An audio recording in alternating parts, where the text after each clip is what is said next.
say that like people diabetics blood and pee like smells sweet, right? So maybe her ass You think she's tastes diabetic? like cake batter. I'm regretting even starting this episode off like this. I gotta be honest.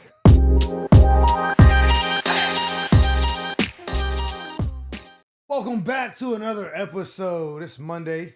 Comedian Mike Murphy. John Grimes, book. I don't know why he did that. I was excited. It gotta be the Scully. It gotta. Beanie Man. Is that the same outfit you had on last time? You know what's crazy, dog? It's a different sweatsuit. But I can see why you think that because I literally don't change clothes. I wear the same thing every day, like That's a cartoon character. the stay-at-home dad uniform. Basically, yeah, man. Like if I'm not in my robe, I'm in a two-piece. And yeah, last one was gray. If y'all check, this one is chocolate. And, That's not chocolate. It's low-key chocolate. It's like a gray chocolate. That's like heather gray. That's crazy. You think this is brown for most people? That's not fucking brown. You were dressed like the Brawny towel, man. Fuck you got on. Somebody mailed you some more shit? Nah, bro, it's my man shit. Oh, I had it for a while. Hey, yo, pause. Gun to your son's head. Oh my gosh, what kind of scenario? Gun to your son's head. If you don't pick one, no more gym at 5:30 in the morning with Lil Man. He's out of here. You gotta either lick the bitch's asshole that got denied the lift. That fat rapper from Detroit, you seen her? Mm-hmm. Yeah. Lick her asshole after an hour of her doing anything that she physically or possibly do vigorous for an hour. Or eat your girl out while she got a yeast infection on her period. I mean, those don't seem that hard. Hold on. What? I just don't think those No. I said lick the asshole of the fucking rejected lift rider after an hour or whatever she could do physically vigorous for an hour, or eat his girl out while she got a yeast infection and on her period. He said neither one of those seem like hard choices to make. Yeah, I mean, well, life and death wise, yeah, you just put your face in something, man. Well, which one? Alphabetical order. Don't give a shit. You can do both. We're saving lives with this one. Yeah. See, here's the thing: the one package, the fat chick, you're engulfed in that heat, that hot steam coming off her. I mean, is her ass over me or am I over the ass? Because if I'm over her ass, I mean, you can go from the back, you can peel it back like blinds when you being nebby. It don't matter. You know they say that like people diabetics blood and pee like smells sweet, right? So maybe her ass. You think she's diabetic? Tastes like cake batter. I'm regretting even starting this episode off like this. I gotta be honest, because he's saying. I mean, you don't know a girl that big probably got a lot of sweets in her. She probably asshole probably tastes like a Twinkie. Is that what you're telling yourself to make it feel like that's the more acceptable choice? You still haven't answered. I mean, yeah, I'm probably gonna go with the.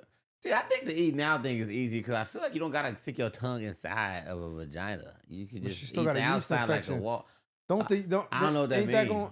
That's when it's it's like yeast, bro. It look like white crust, I guess. I never seen one personally. Now, is the white crust all around the bro, your labia face, like a fucking. Your face is gonna look like a McDonald's pie man. Your face is gonna look like someone mushed you a cake on your birthday when you get done.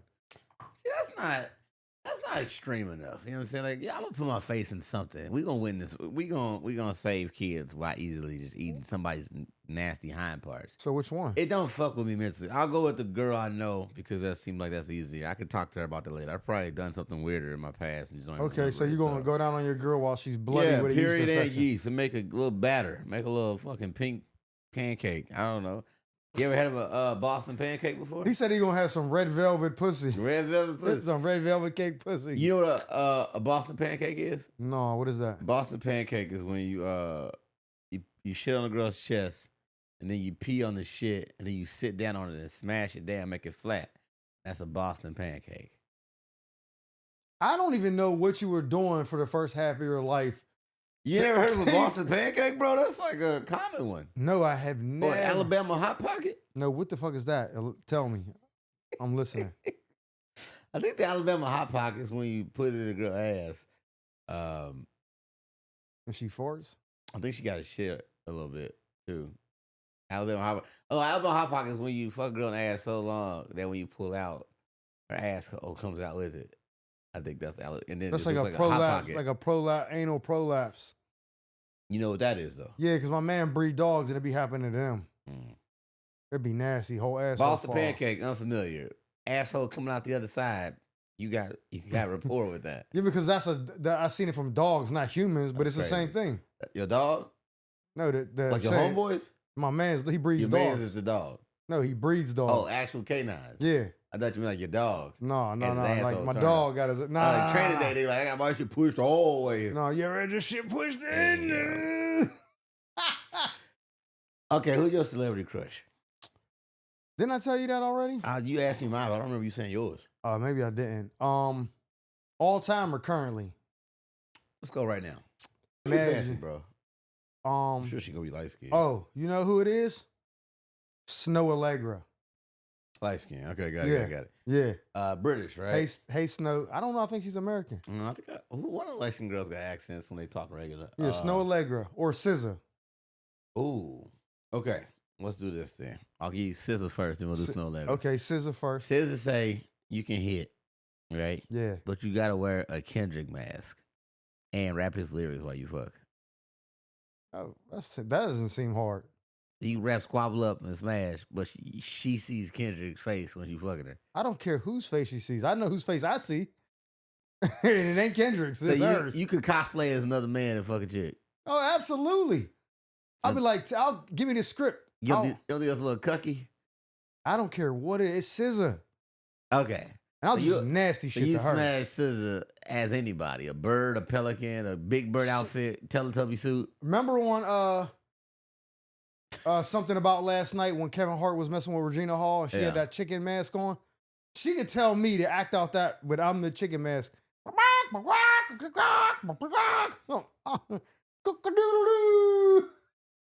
So you taking all requests from her to smash? No, I'm not all. Don't try to fucking lead it down to this. Dressing up is something, yeah. Okay, cool. All right, so Scissor tell you come through the door. It's her and Jeff Bezos in the bedroom. Wow, he's back in my life. Jeff say he just want to watch. He wants to watch me crack SZA. On his Amazon Prime in real time, HD. But can I crack her as myself? Like, do I got to do all this extra shit you said? No, that was just Mike. But Jeff Bezos, big fan of yours, wants to watch you crack SZA. Is he doing anything while I'm hitting her? Does that matter? Yes, it does. Because if he's in the corner stroking off, it's not happening. But if he's just sitting there fully clothed, like, hey, look at this straight. Yeah. You participated in trains, but you draw the line on a dude just watching a train go by. If that's the only way I get a chance to crack her, yes. Yes, you do it? Yes. Like, let Jeff Bezos watch. Yes. That's crazy. I'll be asking him, like, so, how do you determine what day Prime days are? So you gonna talk to Jeff instead of SZA? So I don't come fast. Because I know I'm in and out of that thing like a robbery. As soon as them cheeks start clapping and SZA start talking that shit like she was doing on Snooze. SZA got it like that? You got ass? What? I don't know if I've seen her The like whole that. body is filet mignon. I might be thinking of Summer Walker. I don't like some. She's dirty. She don't wash up. She was going crazy after Young Meech. She turned me off. She don't SZA? wash up? Yeah, she said she don't like, she takes showers like 2 or 3 times a week. Loki, I fuck with her now that you tell me that. Yeah, Nigga, I might not shower until, what's today? Exactly. That's crazy. I don't know when last time I shower. If I hoop, I shower. If I don't hoop, nigga, I'm a cartoon character. I'm gonna wear the same thing every day. Walk around with the smell trail like on Charlie Brown. No. You don't really smell unless you smell. Yeah, but you're not doing shit to smell. So I'm not doing it. I could sit catatonic on the couch for like 3 days in a row and then probably be like, I should shower. You know what? If I'm like watching TV all day, like say it's the weekend, let's say Saturday I ain't do all shit. I only went downstairs, made something to eat or whatever. Sunday, wake up, take a piss or whatever, turn the TV on. By like Sunday at like 5 p.m. when I decide to get my life together, I get in the shower, I might like swipe in between my balls and my thigh and be like, oh, fuck no. And that's the breaking point. Then I'm immediately in the shower because I didn't. That's how you check? Yeah, I don't know why. That's weird. That's crazy. I just want to know. Groping yourself to. No, I didn't grope. A swipe, a credit card swipe. You can't swipe a stranger. No, I can swipe myself. They call it groping, wouldn't they? So you just grope. Oh, speaking of which, hold on. That's crazy. That's a segue. Yeah. No, so did you see Scott Storch's wife called the valet a wetback at the? Was. I was like, whose wife is that? Scott Storch. I'm rich, you're poor. You're Mexican, right? Something like that. She was like, you fucking. I'm not gonna say it, but she called him, the racial slur for Mexicans. And the problem was, so I just seen the clip today. They show her, somebody's recording her, she's walking through valet talking crazy to homeboy, right? Then, the blog sites reported like a day later of her going back like, I'm trying to apologize. You see what he was doing to me? She told the world that he tried to groped me and tried to. Oh, right. Grab the ass. She just did something today where she was talking to her dad and he's going off on her and like, he's speaking English, but he got that Ukrainian accent. And he's basically like, yo, what's wrong with you? She said, I lied. Like, he didn't touch me, didn't do nothing. I just panicked because I knew I fucked up. So I just made something up to try to take the pressure off me. Concocted a whole story saying dude groped her, tried to take it. And then she was like, no, I only said that because I knew that like I was being filmed and I was like, I fucked up so bad that I was like, well, I got to say something to get out of this. But she admitted it. Like, it wasn't like I give her respect for that, I guess. Admitting that she lied on the dudes? Yeah, she came out and was like, no, I just lied. Like, she didn't try to, That's not the crazier part of the story. White people be like, he did it. They don't, tell. She came out like, you know what? Yeah, my bad. I lied. That's how white she wasn't. Yeah, she's with Scott Storch. He don't think he's white. She wasn't pure white if she had to go back on her story. She's Ukrainian. Exactly. That's off-white. Yeah, that's no Kanye. That's diet white. Like, that's almost Asian. That's white adjacent. Technically, you Asian, so. No, that's European. Russia's Asia, ain't it? No, Russia's Europe. Is it? No, Russia's Asia for sure. No, it's not. Russia's an Asian country. Is it? Yeah, it's on the other side of China. Might be right. Part of it is. You toured the world. Part of it is. The whole thing is not. Part of it is Europe. Eurasia is what they call it. Yeah, part of it's Europe. Some of it's Europe. You said the left coast of Russia is Europe. I don't know Russia. I'm not really 100% sure. I'm not gonna lie, but part of that over there is half Asia, half Europe. Right around there where they drink vodka and shit and wrestle beers. Yeah, that's how they say yes in Russia. How the fuck do you know? I used to have these Russian clients come in. I would just try to explain to them all the banking issues, but they would always just go da. And I don't know what I was talking about. But they just agree with me to get me out of the way. I think it's like that. I think they had a crush on me. It was two Russian sisters. And they would always come in and be like, da, John, da. They just ask for me and then just say da for an hour straight. I had a lot of clients I think wanted to smash at the bank. You ever smashed customers before? I never had a job that my customers were smashable. That's crazy. I'm trying to think. Customer. You work at a jail or something? No. Oh. Like as a kid, I worked fast food, restaurants and stuff, busboy, shit like that. You couldn't get no ass back then. No, you're not really. I was a busboy, not really interacting with like customers. Oh, busboy. So or dishes. You know what I mean? Like I'm not really talking to the customer, I'm like a waiter or nothing. And then when I went to the army, who's my customer? The Iraqis. They went bad. Fuck, we killing them. We ain't over there flirting. I think that's the best side of flirt. Now, yo, it was this dude. My man, he from Chicago. His last name is Trejo. Trejo, if you see this, I'm telling on you. Bro, the first time we was in Iraq, I don't care. Everybody know, but you know what I mean? We would have these people that would work on a base, like Iraqis. Locals. Yeah, locals. They would get like, they would get the background check. They would do the, due diligence or whatever. Because they're not all enemies over there. Some electricians, plumbers, stuff like that, translators. So we would bring them on a post, and I don't remember what it was, but it was like females sometimes that would come on. I don't remember what they did, but they stayed right in the front. Maybe they like running like schooling. I can't remember honestly. It was 20 years ago, but there were females that would come on a post, and I remember this one joint. She was fire. Like everybody was looking at her like, yeah, she's bad. She's our age too, maybe 19. We was 18, 19. She was fire. Trejo was on her. She liked him. I don't know why. He was like a fat, like an ugly fat Mexican dude from Chicago, and she was a joint. He bagged her somehow. He used to take civilian clothes to the gate. We used to have like the tanks all around the perimeter and pull security so no one could just hop the gate and come and infiltrate. He would come to the one guard point that I always worked at. He never did it while I was there. He would come there with civilian clothes, take his uniform off, fold it up, put it in the tank, throw his weapon over the gate, have regular clothes on, hop the gate, go to her crib. I know he was smashing her. That's the only thing worth that risk. And then he would be back before that shift was over. So the next shift person on shift wouldn't be like, what the hell's going on? Because them people that's on shift know he's there. When he comes walking it back, they don't shoot him. They know it's him. He was doing that mad long. To risk your life for some Iraqi pussy, that's crazy. Going outside the wire with just his one weapon and like one magazine.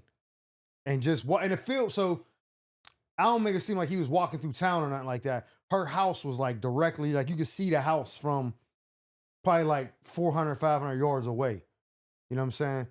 So he would just walk straight to it. You could see him walking the whole time. Technically, the only way he could get in some trouble is if like she set it up where they had people come over first and was like waiting for him when he got there. Anybody pulling up, you could see it. But it's still, I'm not doing it. Yeah, no, that's crazy. That's high risk ass right there. I could see the appeal. Oh, it's taboo. Oh, that's probably fire. I shouldn't be over there, but I should. I should. Bro, that's right up my alley, but a little bit too much. Like the risk versus the reward, nah. What year is this? 04. All right, let's do that then. 03 to 04, so one of those. Probably 03. Let's jump to 2007. Obama ain't even won yet. Where are you at 2007? I just came home from the military in July, end of July, 07. Cool. Perfect. This is it's October 2007. Roll over and wake up. And when you wake up, this version of you is standing in front of that guy in 2007. Okay. You roll over and see your now self. 2025 looking Mike. at 2007 Mike. Yeah. What the fuck is 2025 Mike about to tell? You got 30 seconds to tell him anything you can before you get zapped the fuck out of there. It's a glitch. You there for 30 seconds. He look at you and say, the fuck is this ugly ass nigga? Like, nigga, it's me. Like, I'm you. Like, that's crazy. How far away is this? Like, 18 years. All right, cool. What do you got to tell me? You got 30 seconds. What do you about to say to your younger self in 30 seconds? Don't go get a job. Go to the improv. Do comedy. Give it your all. First chance you get, move to New York or Los Angeles. Don't stay here. And don't get a job. You got 8 seconds. And fuck some more bitches. Solid. Really? So you would go straight into chase your dreams right away? Bro, I'm going to tell you this, right? If you change anything, you change everything. Correct.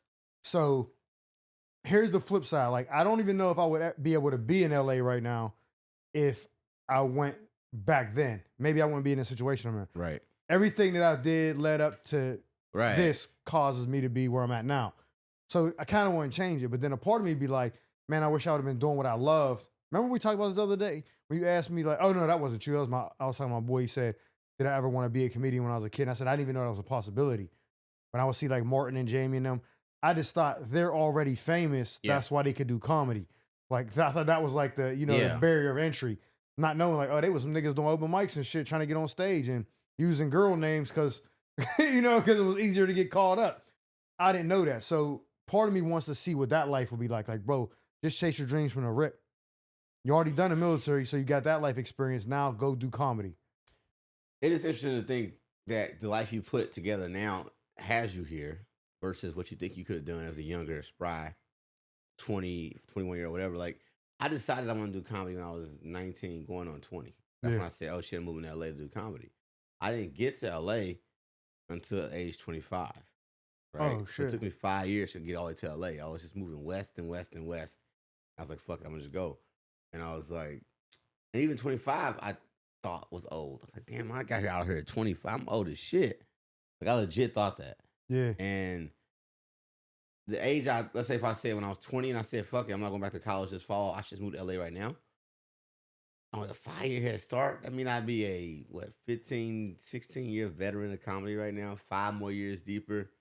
Do I meet the comics I know? Am I in a different class? Like, 2008 is 2007 is like to hear Tony Baker, those cats. They all 2008, 2007 range. Yeah. Like out in LA.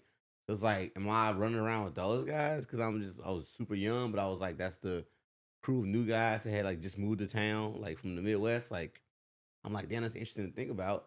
But like, I came 5 years later and there's a different batch of people here. And like, it's just crazy to think about what trajectory you would have been on, where you get placed at based on what you choose. But that's interesting though. Your advice thing would have been go younger, go early. Only because here's the why I say that, because knowing what I know now, that may skew what I say to him, because I'll be like, nah, he gotta ride it out. He gotta see it through because I know how this turns out. Yeah. That's what you want to say. But if it's me now not knowing if it'll even go the same way, if he does, you know what I mean? Like if I don't say anything to him, he's guaranteed to be where I'm at, then I don't say nothing. But if it's like, nah, this could be a whole different path. We don't know what's gonna happen. Then I give him that advice. But if it's like, hey, if you don't tell him anything and he just wakes up thinking he had a bad dream, pisses and goes back to sleep, the way your life has been from then till now is exactly how his is going to be, then I wouldn't say anything. 2007. So I wouldn't have a kid right now either. My daughter wasn't born until 09. 2007, I was just about to take a year off of college. So the following summer is when I decided to move to LA. So it only would have been a year earlier that I'm talking to myself if I'm in 2007. And I probably would only tell him that whatever you think you're doing, do it more. That's probably it. Whatever you think is enough is not enough. Do it even more. I like that advice. Because I can't tell you how it's going to change. I don't want you to know anything else besides the fact that whatever you thought you was doing ain't enough. Wasn't enough. And if I think that logic to myself, those are the kind of things I give to myself so that I can apply it even now. What will my 10-year older self say to me now? Right now. Like, what you on, bro? Because now that I'm 10 years older, I'm about to say, hey, remember 2025 when you was bullshitting? Why can't I just tell that older version to tell me now?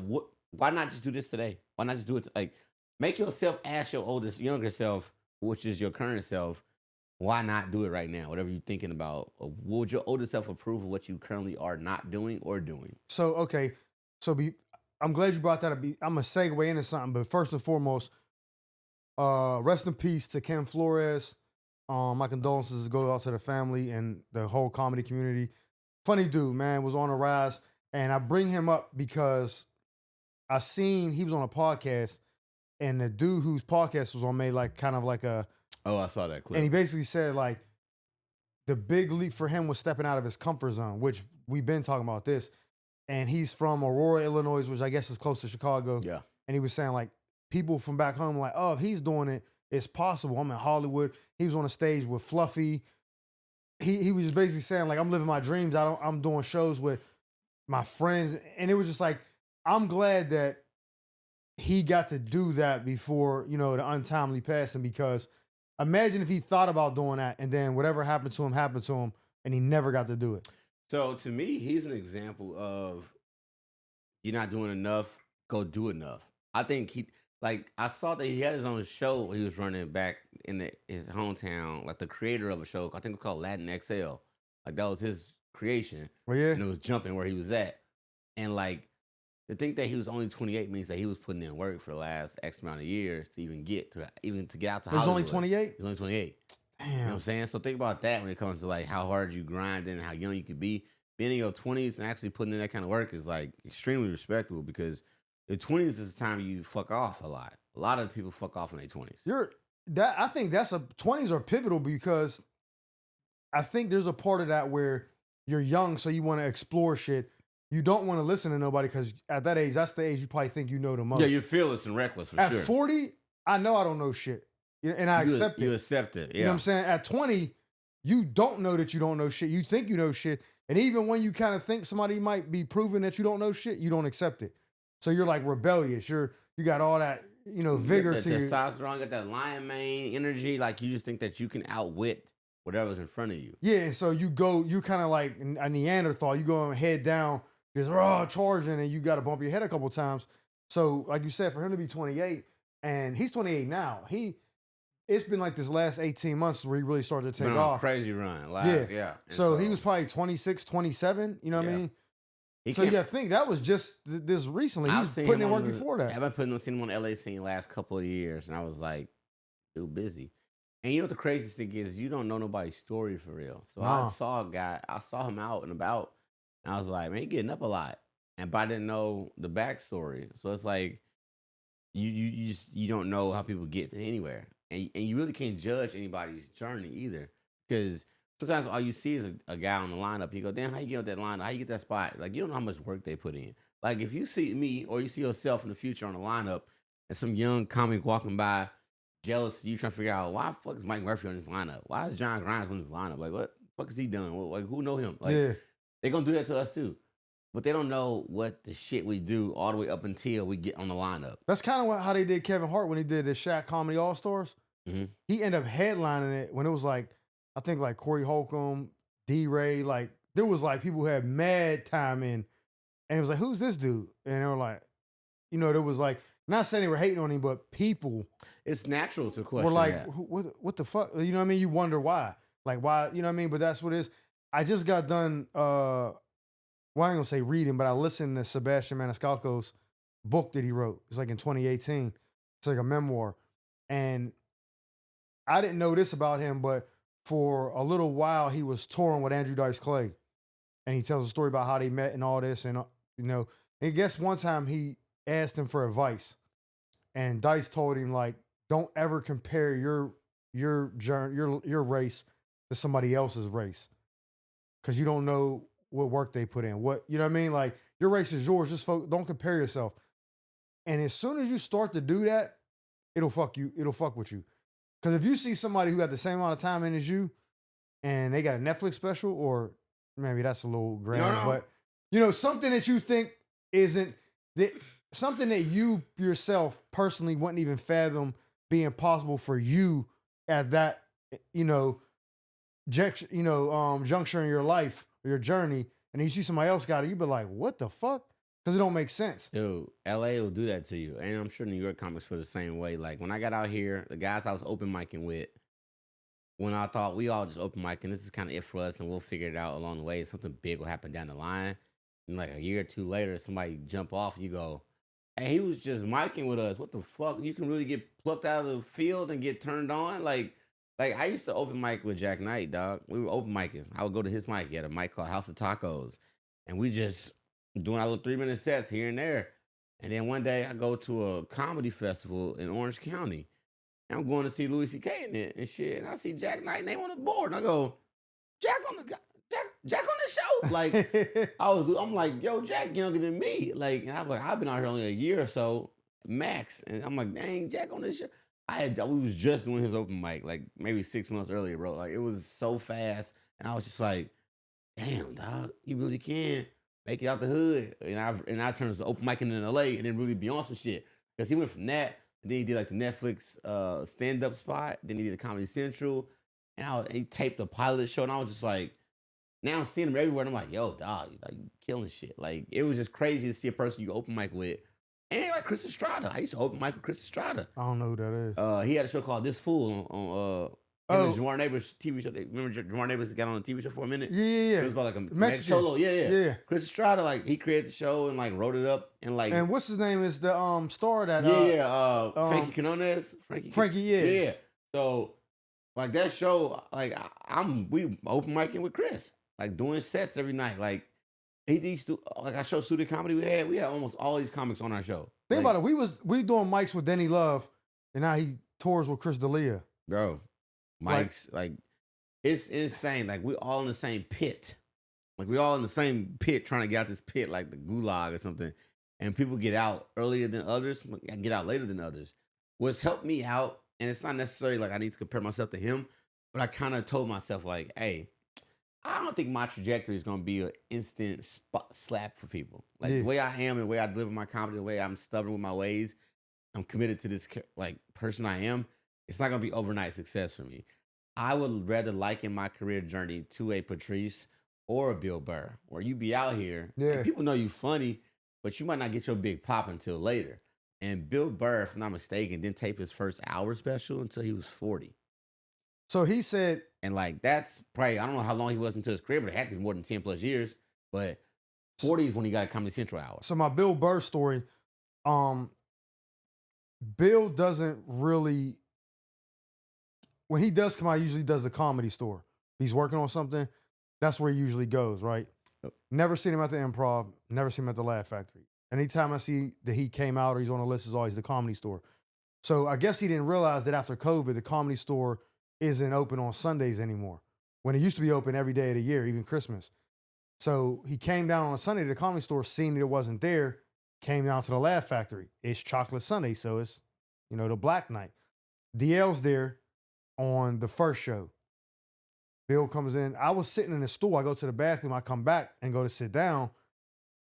I glance over like, what the fuck, Bill Burr? He's my second favorite all-time comedian ever. So I'm like, oh, shit. I'm like, Bill Burr? He's like, yeah. No one's even talking to him.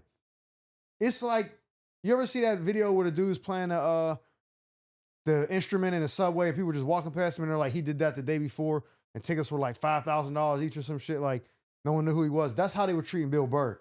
And everybody was around DL like, oh, DL. DL's a legend too, but it was like, this is fucking Bill Burr. Yeah. And I sat down, I was like, yo, man. Like, I told him, like, yo, you got any advice? This was 2021.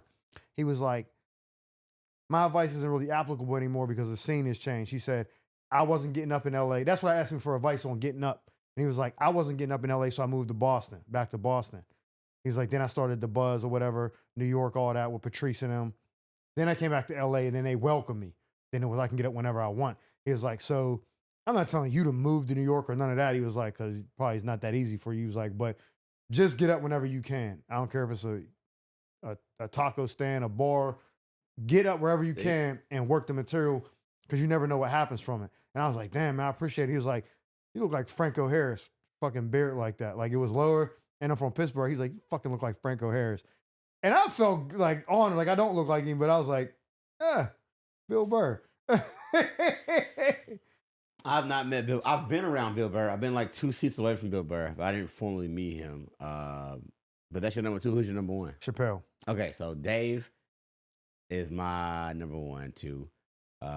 And I've kind of met Dave. Like, we had a moment. That's all it is. It's a moment. Like, I met him several times. Bro, I didn't exchange words with him at all. I just we just kind of. So who's your 5 in order? A lot all time? All time. Oh, well, I'd go Dave, Bill, Patrice.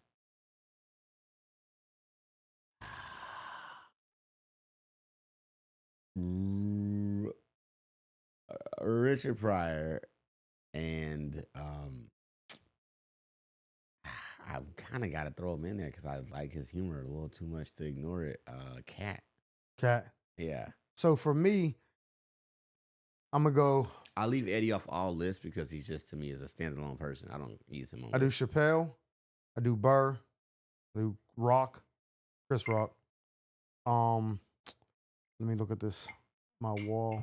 Mm-hmm. Kevin Hart is definitely on there because, and I'll explain why. I mean, it's definitely funny, but I'll explain why.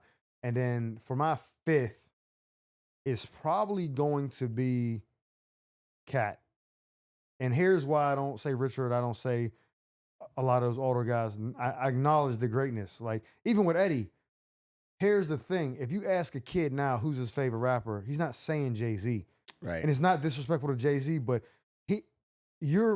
that art is not permeating on you at the time. Like, we're walking in school, or we're in the neighborhood, a new CD come out. Like, our childhood, our upbringing is ingrained with these people. Who you grew up on is important. I never seen Eddie until I was like in my 20s. Like, I never seen Richard until I was in my late, like early 30s. You know what I mean? So it's like, there's no connection to be like, bro, I remember when this first came out. But them other guys, and Kev is still right now like the pinnacle of like the all around, you know what I mean? Oh yeah. So now, Kev's one of my biggest influences for sure. Well, like in terms of my comics, like that I would actually I played like nonstop. I would play any of their sets and go, I'll watch all of this. Like, yeah. And the reason I listened to Richard is because when I was working at hotels, I would clean hotel floors floor by floor. And that was back when everybody had Pandora, right? It was before Apple Music and everything. Now I would just put on the Richard Pryor station or Eddie Murphy station, and they kept playing Richard Pryor and Paul Mooney. And I would hear all these Richard Pryor bits and go, damn, everybody sound like this dude. Unless he stole everybody else's jokes, but he's 30 years ahead of everybody else that I'm talking. I watch, they copying him. Yeah. And so I just kept. It was so much that I was like, okay, they copying him. Got it. It's like MJ. Like you see somebody do a fadeaway, you go, that's dope. You do fadeaways, but it's like you never seen an MJ fadeaway, and it's like that's how old heads sound. Like, boy, Michael Jordan used to blow. I'm listening to Richard and going, oh snap, these race jokes that we all do. This nigga started the race jokes. Black people do this, white people do that. Yeah. Like, so to see the person that did it first is like, oh, we copied the shit out of that. We just ran with that. Yeah. Everybody started going hard, trying to be little mini Richard. Even Eddie. Like, you can listen to early Eddie, and he sounds just like him. He does a bit where he just mimics Richard Pryor, makes up a joke as Richard Pryor, and does his voice. And he like, damn, you can get away with that shit back in the day. Now, a young comic can be like, I'm Kevin Hart, and like you can make a fake Kevin Hart joke, No, like make the crowd laugh. but I think they also work with him because from the stories that everybody says, Richard really had a hard time accepting that Eddie was the new fake. Like, oh yeah, like I think it's like if Brady's that guy, and then let's say Mahomes comes in as a Patriot, and then Brady's like, hey, Thomas, throw Pat in. At first, you welcome him. You're like, oh, I'm going to school this young guy. But then he starts taking your reps. Then you're like, I don't like this shit. You know what I mean? That's how I kind of felt it was. Like, he liked it. Aaron Rodgers, Yeah, he liked the fact that he was like, oh, this dude is amazing. Let me take him under. But now he's kind of like overshadowing me. I don't really like that. So I put Cat on my list. And like I said, Cat Hart is one of my biggest influences. But I think Cat has a too special run that I think is up there with anybody you can name. Which two? I mean, I don't know. Pimpin' and Pimp Chronicles. Name a joke from each one. Man, nigga. Which one is the one where he said white people you can call him like, call me back, we'll figure it out. That's the first one. It's fire. It's Pimp, right, exactly. That's the one with the Chrysler 300 joke? Yeah, everybody didn't say a Bentley and say, you'll say a Bentley. And I moved that later and saw a Bentley and was like, oh my God, that joke is timeless. Because I saw a Bentley for the first time, I was like, God damn, it's nothing like a Chrysler 300. Like, when a joke make you do that 10 years later, it's like, oh, that was a fire-ass special. Nigga, that's then the second one where you have the son, we're going to make some real nigga decisions today. I can get you one pair of shoes for $80. Oh, I can get you 10 pairs of that. And it's like, at the time you thought, this is goofy. But as you get older, you go, nigga, that's so fucking real. No, the specials are too good and they got replay value like crazy. If we're talking just straight comedy, so I think Kevin are because of everything he's doing, the movies, all that.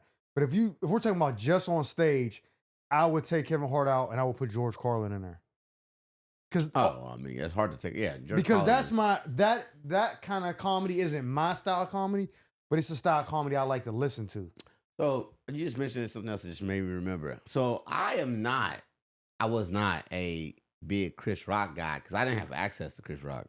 I didn't see a Chris Rock special until way later. Like, but I was seeing them when they first came out. I didn't have HBO. I didn't have anything that would let me see Chris Rock. I just knew of his jokes from people like always quote. The champagne room joke I heard about in high school, I had no idea what they were talking about. Like, no sex in the champagne. What are those people? When he told the joke about getting your salad tossed, bro, I was in school repeating that like verbatim, like not like it was my joke, but being like, yo, he said this. Dude, I gotta do a crash course on him, bro, because it's like of his specials. Because I'm like, I never watched him with this level of maturity I have in comedy now. If you don't like, so it's like revisiting. So how I compare like comedy with like music is if you're a person who, if I say, yo, what's your favorite rapper? You say NBA Youngboy. I don't even expect you to even have the slightest inkling of care for Jay-Z or Nas. Because that's a deeper, more thought-provoking, lyrical. You're like, yo, you really got, and they say comedy is tied to, sense of humor is tied to intelligence. Absolutely. So if you're a dumb motherfucker, you just want to hear dick and pussy jokes. You don't want to hear the way Bill Burr can intertwine some shit. You're like, what the fuck? Or, you know what I mean? So here's the thing about that, and it's something that I toy with or battle with myself, actually, is that comedy is a intelligent thing to do. And the most intelligent people are the ones that can simplify concepts enough that laymen can understand it, right? So as crazy as that sounds, the person who makes the joke the most simple is really a smart guy because he figured out how to talk to everybody. Versus a person that has like a very, and it's not nothing wrong with the guy who has a well structured, multi layered joke. It's just that that joke wasn't simple enough for the guy that just got off work for I see what you're saying. 10-hour shift to go. I can't. The smartest person can make the joke digestible for anybody. Exactly, and that's kind of where it's like. That's why Richard Pryor to me is like his jokes had complexities in them. Yeah. And even Chris Rock, he has a lot of jokes that are very complex when you really think back about them. But he simplified it enough that the layman could go, like, I ain't scared of Al Qaeda, I'm scared of Al Cracker. Yeah. Ridiculous, right? But it's so simple, but it's you stop and go, oh, that's actual facts. White men scare you way more than a terrorist would. When he like, told that joke saying simplicity like and intelligence. When he talked about the cops and he was like, all cops aren't bad. There's just a couple of bad apples. And he was like, some jobs you can't have fucking bad apples. Yeah. Like a pilot can't be like, most of our pilots land planes and some of them just don't. Yeah. Like he's saying it in a way that a dumb person be like, I get it. But a smart person be like, yeah, that don't come tell us there's a couple bad apples. You're not in an occupation where there could be any fucking bad apples. Exactly. And that type of premise, right? Even Bill Burr, if you asked me, like, where would you went with that for a different punchline?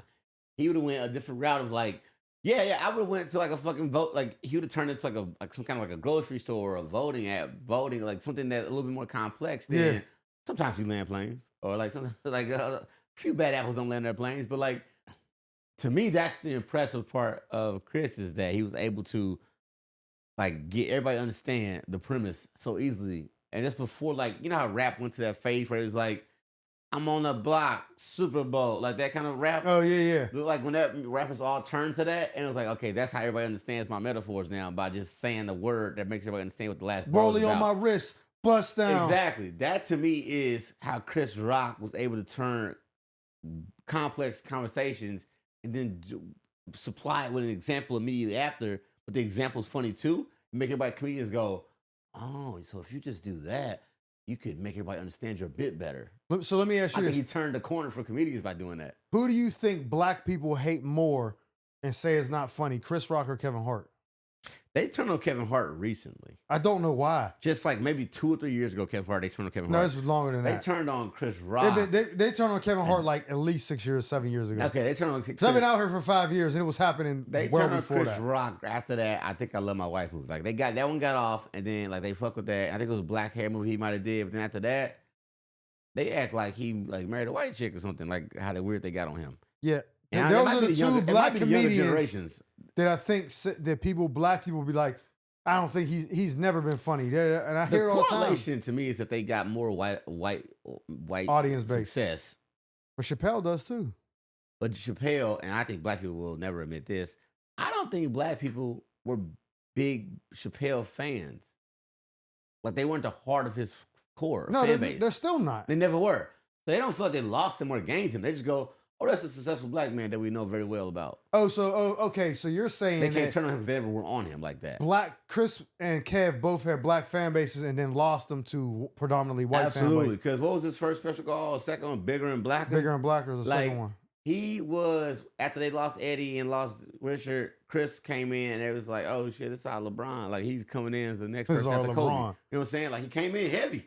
But somewhere in the midst of all of that, they must have thought like, and you know how black people are. We feel like once you got a hood champion or you don't speak about something that we all talking about, you lost us, right?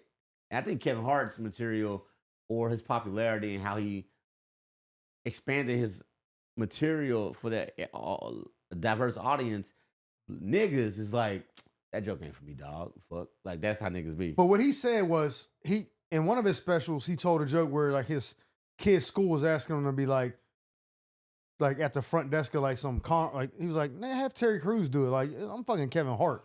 Like, I'm not doing this shit. And they were like, oh, you think you too good? And he was like, yo, like, comedy is supposed to be about your, like, and he said this, and if you listen to the book, you get it. But he said his biggest obstacle in the beginning of his career was that his comedy was never about himself. Like, he was making up shit. Like, that never happened. And what's his Keith Robinson used to be like, hey, dummy, like, did you ever have a sock to talk to you? Did you do this? Like, none of that shit is you. No one knows nothing about you when you get off stage. He said that was the heart of him. and changed his name from Lil Kev the Bastard. Those two things he said were the biggest obstacles. Now he's telling comedy about his current life. What is he supposed to lie and act like he's still back in Philadelphia? So the biggest reason black comics lose the black audience is because, and I think Jamie Foxx referenced this too. When you get successful and your material is about your current state of life, and then you get successful, you start talking about your current state of life again. Now your life has changed. The black audience predominantly can't relate anymore. Yeah. Like Jamie Foxx said he went to bomb one night. He's bombing. He's like, don't you hate when the Range Rover don't come with the extra key that is like, and everybody's like, no, we don't know about the Range Rover's key. Yeah. So he said, he got off stage, he's like, man, that crowd was whack as hell. And he said when people kept walking out, all you heard is, who the fuck is in there? He's like, young Chris Tucker was in there killing. And he's like you realize, like, oh shit, I lost like the relatability. He came straight out of Atlanta, came to LA, was killing every stage. And I think when Kevin Hart got so big after Grown Little Man, Laughing My Pain, like the family jokes he had done, the like core family, like is fucked up family. You gonna side find jokes, out about a long dick dad, today? all that shit. Once you get past that and you try to move on to my current state of life, that's when people are like, private school, got it, can't relate. Like whatever they said, it's like they start losing. People start going, that ain't for me anymore. Dave Chappelle thrives because Dave Chappelle doesn't really talk about his personal life. He's more of an observational comic. He talks about the current state of life. Yeah. So he always can share a fresh opinion on the current state of life. He rarely brings up his family. Niggas don't know Dave Chappelle's wife. You wouldn't know. You couldn't be able to pick out a lineup. Yeah. 20 plus years in the game, you can't pick out his wife. You don't even know her name. I mean, I could, but the average person exactly. How do you get 20 years of material without ever bringing up your wife for real? And then when he does it, it's not in a way of like when he told her about like getting the joke book out of the safe, the safety deposit bock. I love that fucking joke, bro. He's like, if you say it just like this, you'll be fine. Like you said, nothing was in there, bitch. He said, oh, thank God. Like, he don't really talk, you know what I mean? So that's the thing. But it's like, I've seen people be like, Chris Rock never was funny. Then that means, and the thing too is I heard somebody say like, not even just someone, the narrative now is Chris Rock is trying to appease white people. But how is that when in one special that he did, I think it's Tambourine, he was saying like, you would think cops go out and kill a white person every now and again to like, instead of just being black people, like, and when they say, well, who should we kill? Like whoever's listening to Cardi B, kill that. You know what I mean? Like my boy went to see Chris Rock live in Pittsburgh when he did that joke. And he said it was nothing but white people in the arena, which is weird because he talks about white people all the time. And he said people were like, like gasping. And he just told it with the chest, like all his chest, like, yeah, should start killing some white people to like, you know, balance it out a little bit. Yeah, I've never thought that he was like, I think he's always been a person that's semi-militant when it comes to comedy. Yeah, like, so I don't know where that narrative came. Like Eddie Griffin, him, Cat. There are a few comics that are like, yeah, I know why people are in the crowd, but I also know y'all evil. And like he's one of the Chappelle does the same thing. Chappelle, Patrice, like they all was like, okay, if you're very keen and you're a successful comedian in America, that means you have a keen idea of how you get treated in America. And even if they're successful black people, right? They still know what it's like. Like, dog, do you know? I'm not a celebrity. I'm not rich, but I travel a lot for comedy. And do you know how often I fly and get behind a white person in line in TSA and everything else, and they adjust their pockets and backpack every 3 seconds the entire time I'm behind them? They can't help but go, I locked my pocket up. Did I check my wallet still? That's oddly strange because you're like 5'7". There's no threat there. Bro, they think I'm going to pickpocket them. Like, they think like I'm just going to sneak in their back pocket, take their debit card, and like they zip up everything, bro. I know Tone Price said the same thing. Like every weekend, no matter where you go, however you fly, I'm in pre-check. I'm in the priority lanes. I'm in all this shit. And they still like, I'm with you. That nigga's a thief. That nigga clearly is a thief behind me. I'm like, why would I be in first class? And nigga, I be getting first class now just for the fuck of it. I be like, you know what? Fuck this. Fuck them. I'm gonna get first class. Just so I can sit and watch poor white people walk by me. I be like, they got first class on Spirit? I don't fly fucking Spirit either. See, that's how I lose my black fan base right here saying that shit. I gotta say I don't fucking fly Spirit. No, but back to the Kev shit when we was talking about like his, I just thought about this.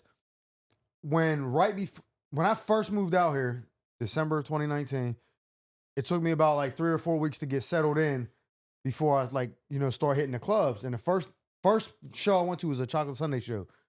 And Kev popped in. He bumped Nate Jackson and somebody else. I remember. And I didn't know who Nate Jackson was. But I remember Nate saying, like, I can't believe they bumped me. And basically saying, I seen the lineup. It shouldn't have been me. Should have been one of these other niggas. You know what I'm saying? And I remember seeing Kev, and I was like, oh, shit. That was the first show he did after he crashed his car. Remember he fucked up his... Oh, right. He crashed that old school on Mulholland or whatever. Mm-hmm. So that was the first time he'd been on stage since then. So everybody was like, oh. And I'm thinking, like, this is what I came to L.A. for. This would never happen at the Improv in Pittsburgh. Kev just popping in and do a set. Right. I'm here. This is like, that was like another sign for me. He went up and he did the special, like almost probably 50 minutes of the hour that he dropped on Netflix during the pandemic. Remember that one he did at his house backyard. That was horrible? Yeah. Brick Oven Pizza. He did that set at the Laugh Factory. And not even no shade. When it came out on Netflix, it was horrible. I was like, this is the worst shit I've ever seen. So he did it in the Laugh Factory? Yeah. Tears in my eyes. So I was like, what happened from now to then? So I also saw him do a private screening of it on the rooftop of Mama Shelter across from the Comedy Store. Yeah. I went to the rooftop private screening of that, and it went well up there too. And I think that Wait, the screening? he did an hour. Oh, he did not like played music. He came out did his hour. Oh no, it wasn't like they showed the shit on TV. No, he did the Netflix hour that he was gonna do. Like he ended it with the Brick Oven Pizza. Yeah, bop, Brick Oven Pizza. Like now looking back on it, I'm like, okay, it was bad. It's so rich. It's a rich joke, and now I'm thinking about like him and Jerry Seinfeld, the only people that got Brick Oven. But it was rich, but it was so showing rich. that he's still not rich like Seinfeld. I think he was attempting the relatability, like, nigga, I still don't got that kind of money. I know, but the idea of having a pizza oven brick just for oven pizza is pizza, crazy. And looking back now, I think like that's crazy. Most people don't live in a place like Los Angeles where the weather's nice all year. So how can you have a pizza oven? A pizza oven is just in Buffalo or some shit. So, like that kind of shit. Like, and I thought the hour went well. I was sitting in the back of the room and I had notes. I actually had notes when he was doing this. Like I was writing notes down because I think Joey Wells probably was back there. The other guys were there. Yeah. And I was like, I wonder if I can pass these along to them because these are a couple notes I had from watching this hour. But yeah, shout out Joey Wells. That's my guy.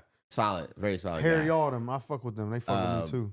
It was. I don't know, man. Like I think we all want to get to a level where we put out so much material that the audience or whoever can be like, damn, that's a lot of material. I've enjoyed you so long and for so much that now I can tell you what I don't like. Yeah. Right? We don't even get told what we do like about what shit we got right now. So it's a hell of a position to be in that people are like, but you know what happens no matter where he goes? Sell out. But what he said was, so I seen that happen and I was like perplexed. And I was like, if I ever got the chance to have a one-on-one conversation with him, I would ask him. And so I didn't need to have that one-on-one conversation because he answered the question another time later. He came in the Monday race, which is, anybody who doesn't know, that's probably the blackest show in Hollywood. Like, Chocolate Sundays is like kind of mixed. Monday race is the niggas in there. And D-Ray is bringing the celebs out. I've been there. He bring the whole cast of Snowfall. I met Paul Pearson there one time. Like, he's bringing the stars to that show, and it's rowdy. Kev did his set for this last special that just came out that wasn't on Netflix. I think it was on Hulu, I think. Something. Peacock. It was on Peacock. He did that set in Monday on D-Ray show. Again, stomach hurting, tears. And he said, nah. See, I come to rooms like this and try the material. If you niggas laugh too hard, I know I got to dial it back. Y'all ain't about to fuck up my sponsorships. He said that. And I was like, question answered. What he's doing is he does it and test it in front of an audience of black people. If it goes too well, he's like, nah, cut this back.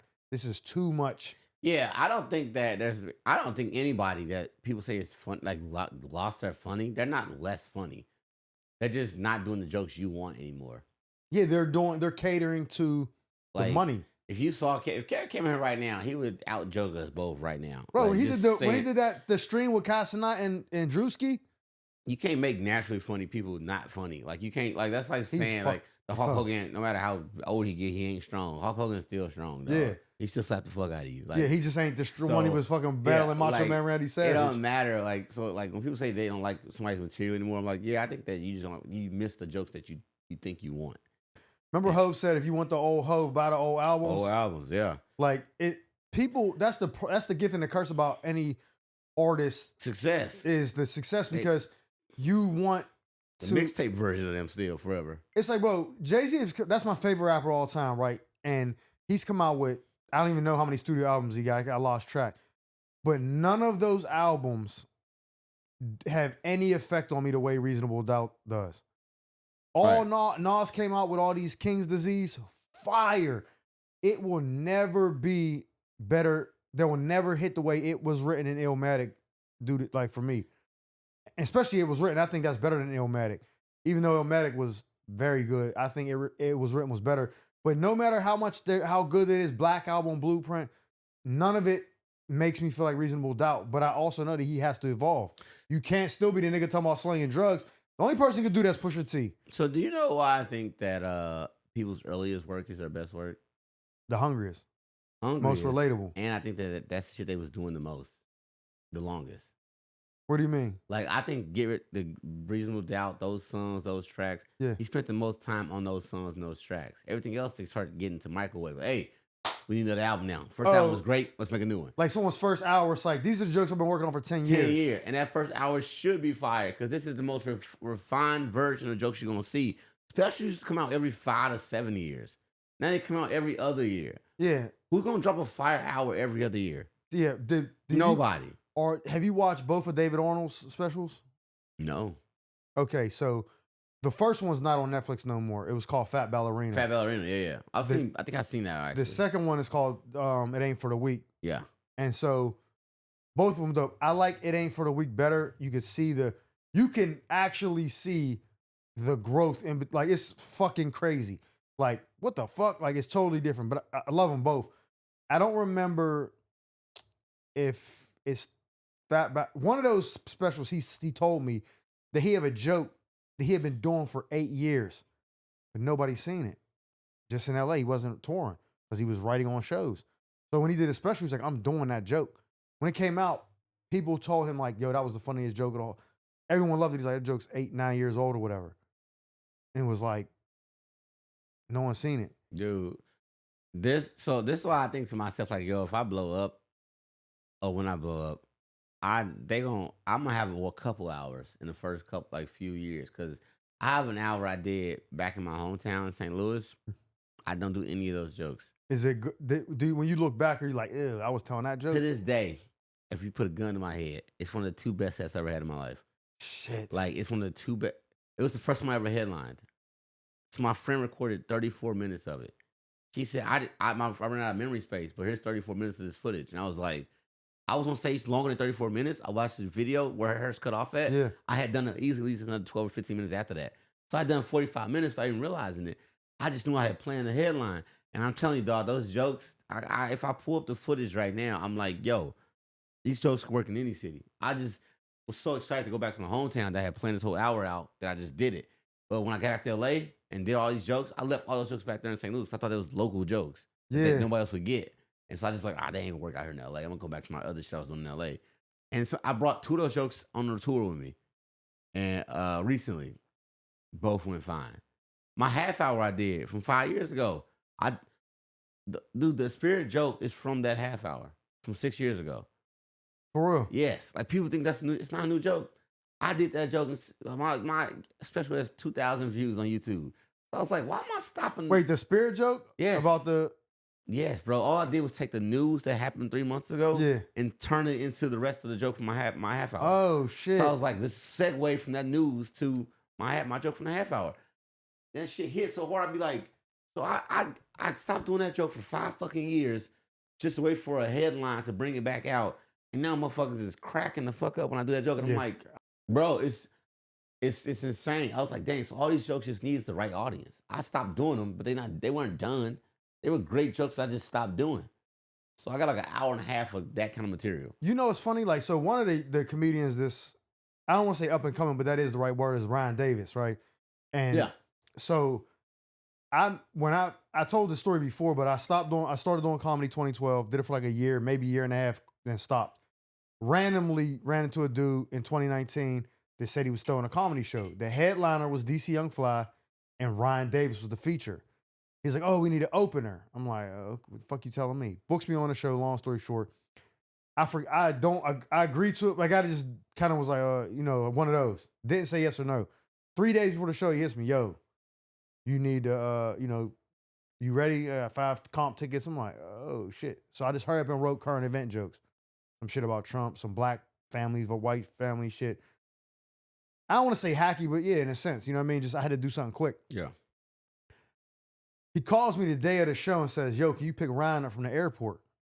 I just got hit on getting off the exit. Like, I got to deal with this. I'm like, nah, I'm at work. He was like, fuck, all right, I'll figure it out. And I really wanted to meet Ryan because I had been a fan of his before I even got back into this situation. So I was like, damn, I should just like leave work early and go scoop him. Then when I hit him, he's like, I already got him a ride. I'm like, cool, fuck it. I'll meet him at the show. We do the show, whatever. Good. I talk to him, yo, whatever. We go after party. Not together, but we go to the same place. I don't see Ryan again, so I move out here. I see him a couple times. Then I see him at the Laugh Factory one day. He's like, yo, you live out here now? I'm like, yeah. I was like, bro, when I seen you before COVID, he's like, I didn't fucking know that. He's like, you were serious about this? I'm like, yes. He was like, oh, that's crazy. So we start talking, and I tell him that story, like how I even got on that show. He's like, oh, wait, time out. You didn't do comedy for 6 years before that? I'm like, yeah, and I only did it for like a year when I did do it. He was like, no, I got a lot more respect for you now. I'm like, what? He's like, you did good. I thought like, oh, this dude got talent. I would have been blown away if I knew that that's the first time he even touched the mic in 6 years. What the fuck? He was like, yeah. And I thought those jokes were like hacky jokes. And someone who, like, his comedy is not no low-hanging fruit. So for him to say like, oh, those jokes were good, I thought to myself, like, am I too hard on myself? Because I was like, I'll never do those jokes again. I mean, mostly because they're time sensitive, but I didn't think like simplicity, bro. Like sometimes the simplest joke is the best joke. One of the jokes that I did, I said, I saw about like black people and white people going to an event. And I knew at that event they weren't going to have food because it was like a theater, didn't have a kitchen.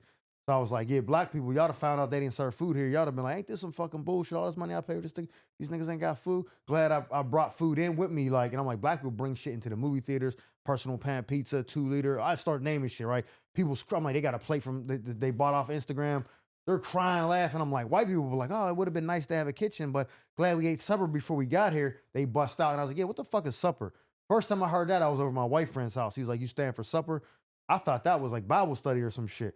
They start laughing. I'm like, and it brought up, and I'm like, oh, the last time a nigga went to supper, you see how that ended? When I say nigga, I mean Jesus.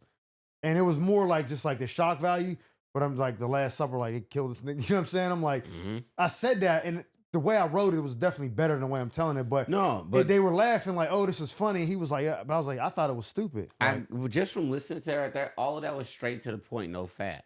Yeah. It's simple enough for a person to understand and go, I'm following all of this. You don't gotta be black or white to follow those jokes. Yeah, and I just did it, but I was like, it's a black and white, that's easy to do. If I need a quick laugh, or some rooms you have to do stuff like that. I don't know why people make it feel like it's taboo to talk about race. Like, race is everywhere we go. If it don't matter, then cool, let me follow behind you at the airport then. If it don't matter. Fuck out of here. It matters to you, It definitely matters. Race matters all the time. I don't want people to act like it's a big deal when comics talk about race. Like, it's there. Do it. Now, Ryan is definitely one of the comics that you see comics. I always say this. I always watch comics and I go, I'll see them down the line. That's what I say when I watch a comic. I think it's funny. Like, yeah. I'll see you down the line. I remember saying that about Jack. I remember saying that about CP. When I first got to LA and saw CP, I was like, I'm gonna see him down the line. Like Fatima Talia, I remember saying that about her. A few comics, bro. I just go, oh my god, they're funny. I'm gonna see them down the line. I seen her eat shit on the set. With Ryan. I was with Ryan Davis, but she was on a show with Damian Wayans and Tony Rock at Supernova. Supernova, the big show. The big show outside. Oh, in the pandemic? It was right after the pandemic. Oh. Like September, maybe August of 2020. Set didn't go well. Crickets. Hey, man. Like, and I've seen her do well at other shows. So I don't want her to see this like, what the fuck you said? No, I've seen her do I've seen her do good at Crack 'em Up, seen her do good at D-Ray show. But for whatever reason, that set was like uncomfortably bad. Like, when's the last time you bombed? How bad? Like a whole set or a joke? Like let's go half a set didn't work. Half a set or more didn't work. That's a bomb to me. The one I can remember the most is at your comedy fair. My festival? Yeah. Bombed my festival? That's the last time. So, okay, so let me explain. It was, I was trying something new out, right? And I think I told you, I said, I had a set that was polished, and I was like, no, I'm not doing that. I'm doing a new shit. That was my first year? Yeah, the first This year. is actually a lesson for young comics. Please gently tell this story. Lonnie was a judge. Chinadu was a judge. The competition, you bombed at the comedy competition is what you're saying. Yeah. Because if that was Lonnie and them, that means that was for the It was a competition. $500 cash prize I had for a stand-up competition. 3 minutes. Chris Gardner won. Chris Gardner won. Yes. Shout out Chris Gardner. Yeah, shout out him. He won. And I bombed like fuck. Like, I was telling a joke and I was like, no laughs. And I was like, why did that hit? And then when I got the video still on my phone, I started watching it one time and just cut it off. Yeah, it's hard to watch bombs. Comics, do not abort mission. I aborted on your set. That fucking, like 5 minutes before the shit. Unless you have something inside your soul, your actual soul says, do this instead, it will change your life. Unless your inner soul is telling you that, do the set you fucking planned on. Because there is only a few rare occurrences when what's in your soul is talking to you and telling you, if you do this, we changing lives today. Like, rarely is it that. You gotta feel that shit through your bones. I didn't if you feel just nothing. call it audible at the last minute, that is you saying self-sabotage. But I got up there and was like, Omaha. There wasn't nobody in the box or nothing about the blitz. I just did it. Bro, and it didn't go well. Competitions always fuck around with you like that. It makes you think, should I do something else? It's like, no, DO3. Because we watching you to see how polished you are. And when you call it audible, we can tell you called an audible. And you know why I think it started bad and I couldn't recover. So the joke was about me losing my hair and basically like talking shit about chicks to wear wigs and weaves. And then I'm like, oh, I didn't even know they had like man units. Sorry, ladies, I was just hating on y'all. This is more, I wrote that in the idea of doing this in front of a room like D-Ray show where there's black women in the audience with wigs and weaves. You seen what your festival looked like. Not the case. Yeah. So when I started with that, like, ladies, I'm sorry I was hating on y'all. It's people that are like, nigga, you're not talking to me. so that's what started the me not being able to read the room. Like when I went up there and seen the lineup and I was like in the middle, I had plenty of time to look around and be like, this ain't the joke for that. Not trying it. Like I didn't have it worked out. It was like the bullet points. Being in the middle is fire. It's fire, but that it's or like last. When you see that. Like when if I'm doing Chocolate Sundays and I go up top, I look at the crowd survey. Oh, okay. I start thinking of, I can crack with this first, or I can, this dude, okay, cool. I know what I'm gonna start with, or I'm gonna lead into this. I did it and didn't see hardly any black women there outside of the comedians and still did the joke and no one laughed in the beginning. And then I just started glitching. And I couldn't get it together, and I was like, "Oh fuck it, I'm here now. I don't care." Yeah, not reading the room is it's a costly error because I've done it once in Little Tokyo.